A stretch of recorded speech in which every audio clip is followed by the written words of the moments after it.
Hello students, in this lecture we are doing invertible linear transformation. This is like invertible functions.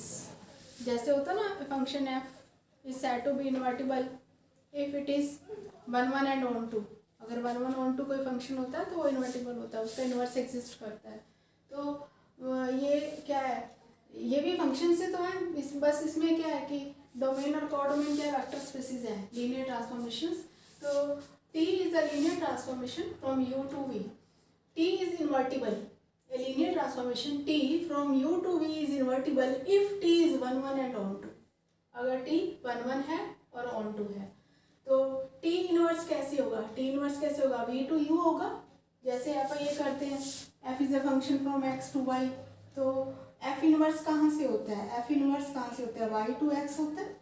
ठीक है, तो ऐसे कि T inverse कहाँ से होगा, V to U होगा. तो T inverse V to U होगा तो V से एलिमेंट स्मॉल v उठाएंगे, T inverse V is equal to क्या होगा, U होगा. If and only if T U is equal to V, अगर U से एलिमेंट उठाया T U कहाँ पे जाएगा, V में जाएगा. V में और वहाँ V किसके इक्वल होगा, small v belongs to V. ये स्मॉल v कहाँ से है, V से है. तो T फ्रॉम, और अगर T from V to V हो, दोनों ही इक्वल हो, तो जैसे ये T from V to V linear operator होता है, तो अगर इसका इनवर्स एग्जिस्ट करता है तो उसको हम इन्वर्टिबल ऑपरेटर कहते हैं. तो T इनवर्स क्या होगा, इन्वर्टिबल ऑपरेटर होगा अगर ये V टू V होगा. तो T inverse T is equal to I is equal to T inverse, जो हम जनरली इन्वर्टिबल फंक्शंस में करते हैं, बिल्कुल वही सेम थ्योरी यहाँ पर है. तो यहाँ पे हमने क्या क्या प्रूव करना है, T U to V is invertible if T is 1 1 on 2, ये हमारी डेफिनेशन है. और हमने T इनवर्स हमारे पास आ गया अगर T 1 1 on 2 है. तो हमने अब यहाँ पे ये प्रूव करना है कि जो T इनवर्स है वो भी एक लीनियर ट्रांसफॉर्मेशन है.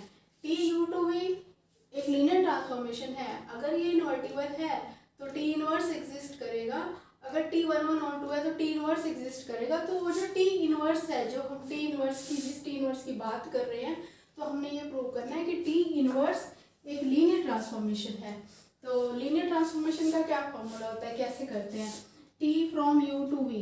T from U to V linear transformation के लिए हम क्या करते हैं, यहाँ से U से हम एलिमेंट उठाते हैं, A U plus B V element उठाते हैं. तो फिर क्या होता है, T U और V दो एलिमेंट लेते हैं हम, U and V belongs to U, और A और B कहाँ से लेते हैं, फील्ड एफ से, क्योंकि U और V क्या होते हैं, vector space over the field F होते हैं. तो हम ATU प्लस BTV अगर ये प्रूव कर देते हैं तो T क्या होती है, लीनियर ट्रांसफॉर्मेशन होती है. अब हमें क्या प्रूव करना है, T इनवर्स को लीनियर ट्रांसफॉर्मेशन प्रूव करना है. तो T इनवर्स कहाँ से होती है, T inverse V to U होती है. तो T इनवर्स हम यहाँ से लेंगे, V से एलिमेंट उठाएंगे, AU प्लस BV ले लो, या आप U1 U2 लेना चाहते हो, कुछ भी ले लो. तो चलो इससे डिफरेंट ले लेते हैं, थोड़ा कंफ्यूजन क्लियर हो जाता है. तो हम V1 प्लस BV2 ले लेते हैं, क्योंकि V1 V2 यहाँ से V से उठा रहे हैं ना, तो हम ले लेते हैं V1 V2 belongs to V, और AB तो F से ही होंगे, फील्ड से ही होंगे. तो this is equal to T inverse AV1 plus B V2.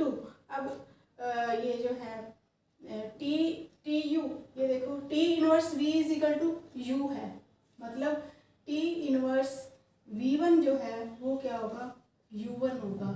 तो हम क्या करते हैं, इसको लिखते हैं T इनवर्स A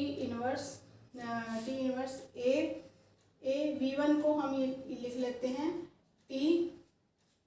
V1 को लिख लेते हैं हम, V1 को T, ये जो है T V1 को यहाँ पे लिख लेते हैं, ये देखो T inverse V1 is equal to U1. Inverse तो एग्जिस्ट करता है ना, तो इनवर्स एग्जिस्ट करता है, तो हम इसको V1 को लिख लेते हैं T ऑफ U1, और plus B T of U जाएगा T inverse T u1 plus B T inverse T u2 हो गया। अब ये i हो गया तो a u1 plus b u2 हो गया। तो अब a जो u1 है, u1 क्या है, फिर से वही चलते हैं, ये टी इनवर्स v1 है और u2 क्या है, टी इनवर्स v2 है। तो हमारा ये आ गया T inverse a v1 plus b v2, a T inverse v1 plus b T inverse v2। तो T inverse is also linear transformation. By definition ही ये सब कुछ हो जाता है। तो इसके बाद है कंपोजिशन ऑफ लीनियर ट्रांसफॉर्मेशन की तरफ चलते हैं कि what about composition of linear transformation invertible के केस में, कि अगर U2V एक ट्रांसफॉर्मेशन T1 है, V2W ट्रांसफॉर्मेशन T2 है, both are invertible, T1 is invertible, T2 is invertible, T1 inverse exists, T2 inverse exists, then T2 T1 from U to W। तो T2 T1 कैसे होगा, ये कंपोजिशन ऑफ ट्रांसफॉर्मेशन हम पिछले lecture में कर चुके हैं। तो T2 T1 क्या होगा, U to W ट्रांसफॉर्मेशन होगी। दिस इज लीनियर ट्रांसफॉर्मेशन, हम पीछे कर चुके हैं। ये दिस इज ऑल्सो इन्वर्टिबल, ये हमने प्रूव कर रहा है कि T2 T1 भी इन्वर्टिबल है। और T2 T1 का इन्वर्स किसके इक्वल होगा, T1 इन्वर्स T2 इन्वर्स, ये हमने करना है। तो देखो इसके करने के लिए डेफिनेशन हम यूज करते चलेंगे। T from U to V is invertible if and only if ही होता है, if and only if T is 1 1 and all 2। तो अब T1 इन्वर्टिबल है, T2 इन्वर्टिबल है, तो T2 T1 from U to T2 T1 from U to W, ये हमने prove करनी है इन्वर्टिबल का मतलब हमने इसको 1 1 और 2 प्रूव करना है। तो T2 T1 को पहले हम 1 1 प्रूव करते हैं, इस 1 1 ये हम प्रूव करेंगे, ठीक है। इसको प्रूव करने के लिए क्या करते हैं, आपको पता है U से हम 2 एलिमेंट उठाएंगे, let U1 U2 belongs to U, इनकी इमेजेस इक्वल लिखेंगे और एलिमेंट्स इक्वल आ जाएंगे। देखो U1 और लेट T2 T1 U2, ये हमने इक्वल ले लिए। तो T2 T1 U1 T2, ये एसोसिएटिविटी सब यूज हो रही है, T2 T1 U1 क्योंकि ये कैसे है, U2V2W, T1 और T2, T1 U1 कहाँ एलिमेंट होगा, ये V1 में होगा, यहाँ पर V में होगा, और ये क्या है, ये यहाँ पर एलिमेंट होगा, और यहाँ पे जो एलिमेंट होगा उस पे वो किसका डोमेन, किसका, यहाँ पे जो एलिमेंट है मतलब T1 U V का सबसेट होना चाहिए और V का सबस्पेस होना चाहिए, ये इसकी कंडीशन होती है कंपोजिशन की। तो अब हमने यहाँ पे क्या प्रूव करना है, A11 के लिए क्या करते हैं, देखो पहले भी कई बार बताया, fx = fy लेकर चलते हैं, इसको सॉल्व करते जाते हैं, लास्ट में x = y आ जाता है। f की जगह आपके पास T2 T1 है, इधर T2 T1 है।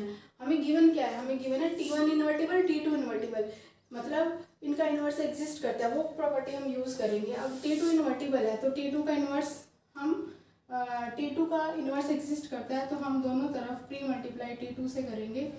T1 U1 = T2 inverse T2 T1 U2, ठीक है, ये I हो गया।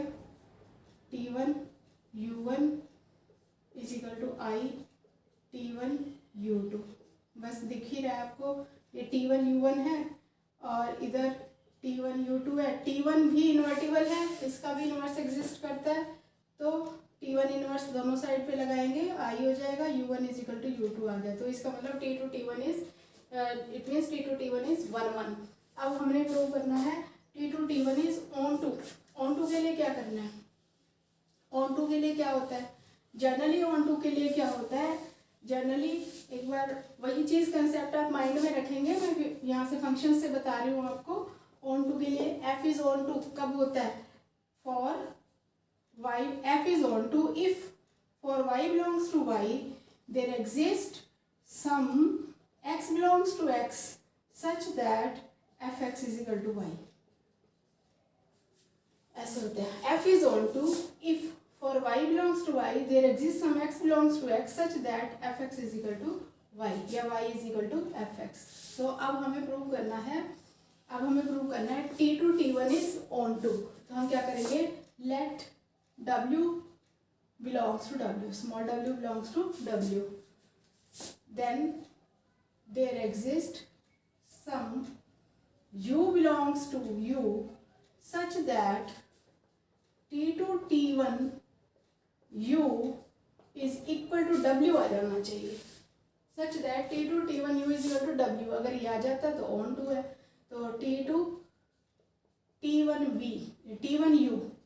अब t1 u कहाँ होगा, यहाँ पे आएगा t1 u यहाँ पे आएगा, और t1 u को हम मान लेते हैं v से मान लेते हैं ये v है, तो ये v है।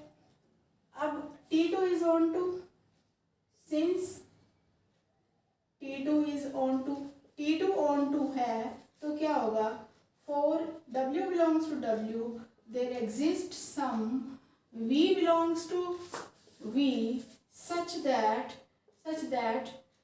दैट यहाँ पे t2v is equal to w, क्योंकि t2 इज ऑन टू। यहाँ पे एक्सप्लेनेशन देंगे तो t2v किसके इक्वल आ जाएगा, w। तो यही मैं कह रही थी, कैसे t2 t1 onto prove होगा, for w belongs to w there exist some u belongs to u such that t2 t1 of u is equal to w आ गया, राइट। समझ आ गया आपको ये। तो ये हो गया t2 t1 ऑन टू। अभी हमने इससे पहले कर लिया t2 t1 1 both are t2 t1 1 as well as on to, therefore t2 t1 is invertible। अब प्रूव करना है t2 t1 का इन्वर्स होता क्या है। t2 t1 का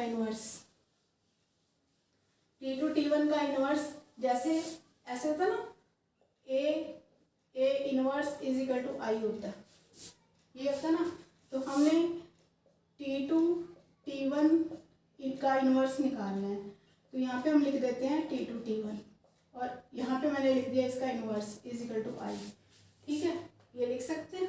तो t2 इन्वर्स से मैं प्री मल्टीप्लाई कर रही हूँ, क्यों कर रही हूँ, क्योंकि t2 इन्वर्टिबल है, ये अभी गिवन है। तो इन दोनों, अब ये एसोसिएटिविटी लगेगी यहाँ पे, ये आपको सब करना आता है, हमने कई बार कर लिया है। एसोसिएटिविटी से ब्रैकेट शिफ्ट हो जाती है, t2 t1 inverse t2 inverse आई से, ये आई से मल्टीप्लाई होकर t2 इन्वर्स हो जाएगा, ये आई हो जाएगा, I t2 t1 inverse is equal to t2 inverse. अब फिर pre multiply by t1 inverse, ये आई से वापस t1 हो जाएगा, t2 t1 inverse is equal to pre multiply किया हमने, तो अब देखो ये आई हो जाएगा, आई से आई फिर से मल्टीप्लाई होके वापस यही आ जाएगा, t2 t1 inverse is equal to t1 inverse t2 inverse. देखो ये हमारा आ गया t2 t1 का इन्वर्स किसके इक्वल आ गया, t1 इन्वर्स t2 इन्वर्स। वो होता है ना जैसे मैट्रिक्स में होता है, a b inverse is equal to b inverse a inverse, वही चीज़ है। लीनियर ट्रांसफॉर्मेशन में भी ऐसे होता है, t2 t1 inverse is equal to t1 inverse t2 inverse, ऐसे होता है ना। f g inverse is equal to g, f of g inverse is equal to g inverse of f inverse, वही चीज़ है यहाँ भी, राइट। तो इसके बाद एक और थ्योरम हमने करनी है, वो हम इसके रैंक की बात करते हैं, इसी कंपोजिशन ऑफ ट्रांसफॉर्मेशंस की, u v w। तो रैंक ऑफ, हमें प्रूव करना है rank of t2 t1 is less than equal to rank of t2। तो रैंक क्या होता है, range of t1, range of transformation. तो रैंक ऑफ t2 t1 मतलब range of t2 t1, range of t2 t1, ये ऐसे t2 t1 क्या है, t2 t1 from u to w, है ना। तो range of t2 t1, range of t2 t1 क्या है, this is equal to t2 t1 of u, t2 t1 of u, this is the range of t2 t1।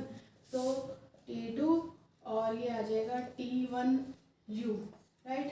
तो t1u, ये जो t1u है यहाँ पे आएगा, यहाँ पे v में, और T1 ये कंपोजिशन कब पॉसिबल होती है, जब T1U V का सबस्पेस होता है।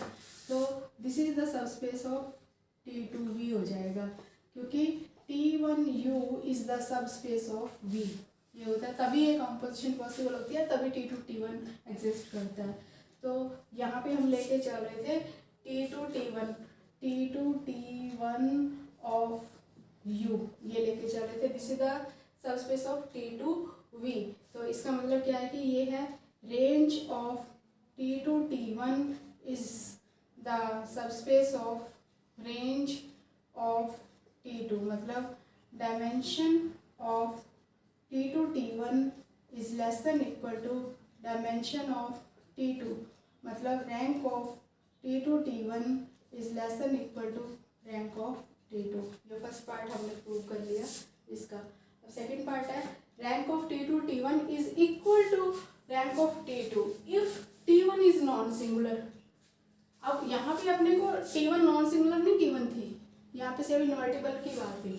If T1 is non singular तो रैंक ऑफ T2 हम ऐसे लेके चलते हैं, rank of T2 T1 inverse मैं ऐसे लिख सकती हूँ, या हम यहाँ पे रेंज ऑफ T ले सकते हैं, ये ऐसे लिख सकती हूँ मैं। रैंक ऑफ हम यहाँ पे ले सकते हैं रेंज लिख सकते हैं, रेंज ऑफ T, और यहाँ भी रेंज ऑफ T लिख देते हैं रेंज। मैंने यहाँ पे T1 इनवर्स डाल दिया, क्योंकि T1 क्या है नॉन सिंगुलर है, इसका मतलब इसका इनवर्स एग्जिस्ट करता है, हम इसको ऐसे लिख सकती हूँ। तो ये क्या है, इसको मैं पहले वाला रिजल्ट यूज़ करके कि range of T2 T1 is the subspace of range of T2, पहले वाले का सबस्पेस होती है, तो इसका मतलब this is the subspace of range of T2 T1, मतलब अगर इसका सबस्पेस है तो rank of T2 is less than equal to rank of T2 T1। तो यहाँ से ये इक्वेशन नंबर 1 हो गई, ये 2 हो गई, by 1 and 2 rank of T1 T2 less than equal to rank of T2, rank of T2 is less than equal to rank of T2 T1। तो इन दोनों को मिला के ये दोनों इक्वल आ जाएंगे, तो ये रिजल्ट प्रूव हो जाएगा। तो इसके बाद जो हम इनवर्टिबल फंक्शंस में क्वेश्चंस करते हैं वही चीज़ अब हमने यहाँ पर करनी है कि हमें 2 एग्जाम्पल करेंगे हम।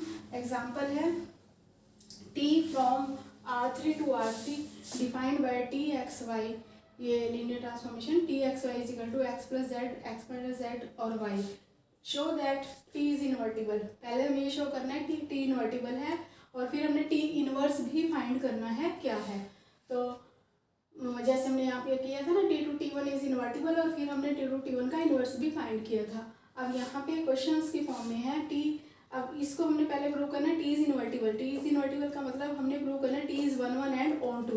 T11 कैसे होती है, T11 एक तो हमने यही किया था अभी यही किया था T इन्वर्टिबल, अगर T11 ऑन टू प्रूव करने के लिए T11 करनी है तो TU1 is equal to TU2 ले लें, और U1 is equal to U2 prove कर दें। U1 क्या ले लें, U1 कहाँ से लेंगे, R3 से लेंगे, मतलब T x1 y1 z1 ले लेंगे, और इधर T x2 y2 z2 ले लेंगे, और फिर ये x1 y1 z1 क्या होगा, ये होगा आपका x1 plus z1 by definition this is equal to, और x1 माइनस z1 और यहाँ से y1, और इधर x2 प्लस z2 और x2 माइनस z2, और इधर आ जाएगा y2। अब इनको कंपेयर कर लो, दोनों इक्वल है ना, तो ये भी 3 टपल है, ये भी 3 टपल है, तो क्या करते हैं, ये कोऑर्डिनेट्स कंपेयर करते हैं। x1 plus z1 is equal to x2 minus x2 plus z2, ऐसे ही x1 minus z1 is equal to x2 minus z2, और y1 is equal to y2। तो solving this we will get x1 is equal to x2, y1 is equal to y2 and z1 is equal to z2। ये equal आ गया, x1 is equal to x2 y2, तो यहाँ पे हम इसको लिख सकते हैं फिर x1 y1 z1 is equal to x2 y2 z2। ठीक है, तो यहाँ से ये हमने इक्वल लिखे, यहाँ पे सॉल्व किया, हमारे पास x1 is equal to x2 आ गया, y1 is equal to y2 आ गया, और z2 is equal to z2 आ गया। तो हम इनको कोऑर्डिनेट्स को इक्वल लिख सकते हैं। तो हमने ये लिया था, ये लेके चले थे, इनकी उनके इमेजेस लेके चले थे, एलिमेंट्स इक्वल आ गए, तो इसका मतलब क्या हो गया, टी इज़ 1 1, टी 1 1 हो गया। अब हम बात करेंगे T is onto, T is onto, T is onto कैसे प्रूव करेंगे, T from R3 to R3 defined by T x y z is equal to x plus z x minus z y. तो onto prove करने के लिए अभी जो मैंने आपको फंक्शन में भी डेफिनेशन लिख के दिखाई है, और अभी हमने यहाँ भी जब प्रूव किया था ऑन टू, तो वही करेंगे हम। इधर से एक एलिमेंट, इसके कोडोमेन से एक एलिमेंट उठाएंगे, let x y z belongs to R3, codomain से उठाया आपने, ठीक है। देन देयर एग्जिस्ट इधर से डोमेन में RST belongs to R3 domain, then there exists an element R, क्योंकि R3 है इसलिए RST here belongs to R3 such that TRST is equal to, TRST is equal to क्या होगा, is equal to, ये आना चाहिए XYZ, TRST is equal to XYZ, तो TRST is equal to XYZ।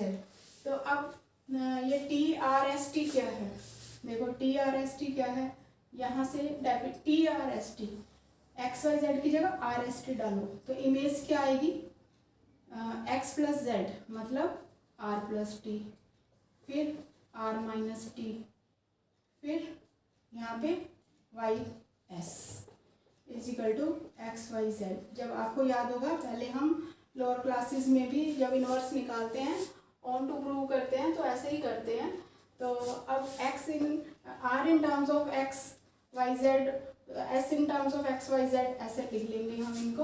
तो r plus t is equal to x, r minus t is equal to y. तो यहाँ से इसको सब आपने ऐड किया, तो 2r is equal to x plus y, तो r is equal to x plus y by 2 आ गया। ऐसे ही इनको जब हम सब्ट्रैक्ट करेंगे तो माइनस, ये r और r माइनस हो जाएंगे, ये प्लस हो जाएंगे, तो t इज इक्वल टू आपके पास आ जाएगा x माइनस वाई बाई 2, और s is equal to direct आपके पास z आ गया, ठीक है। तो इस तरह से आपके पास RST, there exists RST belongs to R3 such that क्या TRST is equal to XYZ, मतलब T inverse of XYZ is equal to RST, ठीक है। और ये RST क्या है आपके, RST आया x प्लस वाई बाई 2, और s है z, और ये है x माइनस वाई बाई 2, ठीक है। और अब देखो, ये जो आया है, ये बिलोंग्स टू R3 ही होना चाहिए, ये बिलोंग्स टू R3 ही होना चाहिए, R3 ही है, क्यों, क्योंकि x plus y, x y z, x भी रियल नंबर है, y भी और z भी, तो x प्लस वाई बाई 2 भी रियल नंबर होगा, सम ऑफ टू रियल नंबर्स, तो ये भी रियल नंबर होगा, ये भी और ये भी, तो इसलिए ये बिलोंग्स टू R3 हुए, राइट। तो आपने क्या किया, एक element by the definition of onto, एक एलिमेंट आपने कोडोमेन से उठाया, then there exist RST belongs to R3 domain से, such that TRST is equal to XYZ। By definition इसको लिखा, यहाँ से RST की वैल्यू निकाली, तो ये T इज दिस, तो T इनवर्स ऑफ XYZ यही निकालना था आपको, find T inverse of XYZ क्या होगा, RST, और RST की वैल्यू आपने XYZ की फॉर्म में निकाली हुई है। और ये वापस किससे बिलोंग करना चाहिए था, R3 से, तो R3 से बिलोंग भी कर गया, और यहीं से आपका क्या आ गया है, T इनवर्स। इसी क्वेश्चन में ये था फाइंड T इनवर्स, तो इसी यहीं से आपके पास T इनवर्स भी आ गया है। तो एक और क्वेश्चन कर रहे हैं हम, T from R3 to R3 ही है, और इसमें डेफिनेशन बस स्टेटमेंट अलग है थोड़ी सी, TXYZ is equal to 3x x minus y और 2x plus y plus Z, ये है। तो इसमें भी आपको t को 1 1 और ऑन टू प्रूव करना है, मतलब आपको प्रूव करना है कि show that t is invertible, मतलब t is 1 1 and onto, और फिर जो इनवर्स है इसी तरह से निकालना है, बिल्कुल सेम। यहाँ पे एक्स वाई जेड लेकर there exist r s t, बिल्कुल सेम ऐसे ही करना है। अब मैं यहाँ पे आपको 1 का एक और मेथड बता देती हूँ, जो अभी हम पीछे कर रहे थे कि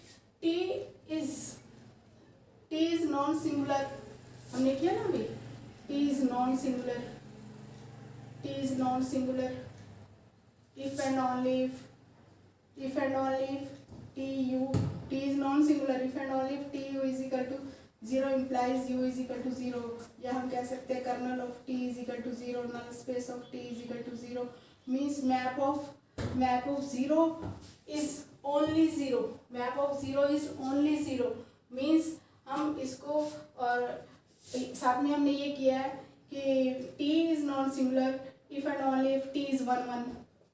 तो अगर हम ये प्रूव कर देते हैं कि null space of T is equal to 0, map of T is only 0, तो भी टी इज 1 1 प्रूव हो जाता है। तो map of T u is equal to 0 हमने वहाँ पे भी किया पिछले लेक्चर में, T u is equal to 0। तो let x y z belongs to R3, यहाँ से आपने स्मॉल यू उठा लिया, R3 ये ले लिया, ठीक है। R3 से क्या एलिमेंट उठाया, T of x y z is equal to 0। अगर एक्स वाई जेड ये एलिमेंट 0 आ जाएगा तो इसका मतलब null space of T is equal to 0, इसका मतलब टी इज 1 1। तो टी एक्स वाई जेड क्या है, टी एक्स वाई जेड है 3x x minus y 2x plus y plus z, this is equal to 0। ये T x y z is equal to 0, 0 कहाँ जा रहा है, 0 कहाँ जा रहा है, R3 में जा रहा है, इसलिए ये 3 टप्पल होगा। तो 3x is equal to 0, compare कर लो, x minus y is equal to 0, 2x plus y plus z is equal to 0। देखो यहाँ से x 0 आ गया, फिर x 0 इसमें पुट किया, y 0, x y 0 इसमें पुट किया, z 0, तीनों 0 आ गए। तो यहाँ से आ गया आपके पास x y z is equal to 0। तो आपने ये निकाल दिया, ये शो कर दिया T x y is equal to 0 implies x y z is equal to 0, T u is equal to 0 implies u is equal to 0 means null space of T is equal to 0, right. Null space of T is equal to 0, null space को ऐसे लिखते हैं। तो null space of T is equal to 0 आ गया, इसका मतलब T क्या है, T is 1 1 means only 0 element की इमेज 0 आएगी, बाकी नॉन 0 की नॉन 0 आएगी। तो इसका मतलब टी इज 1 1, ये हमने पहले पिक्चर में प्रूव की थी। तो इस तरह से भी आप टी को 1 1 प्रूव कर सकते हो। इससे पीछे वाले एग्जाम्पल में, इससे पहले वाले एग्जाम्पल में मैंने आपको दूसरे मेथड से 1 1 सिखाया है, इसमें आपको ऐसे सिखाया। आपको दोनों में से जो इजी लगे आप वही कर सकते हैं, और ऑन टू बिल्कुल वैसे ही करना है जैसे इससे पहले वाले एग्जाम्पल में किया, और ऑन टू करते करते आपके पास टी इनवर्स आ जाता है जैसे इससे पहले वाले एग्जाम्पल में किया।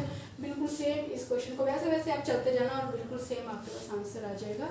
तो in this way we have completed the topic invertible linear transformations. Thank you.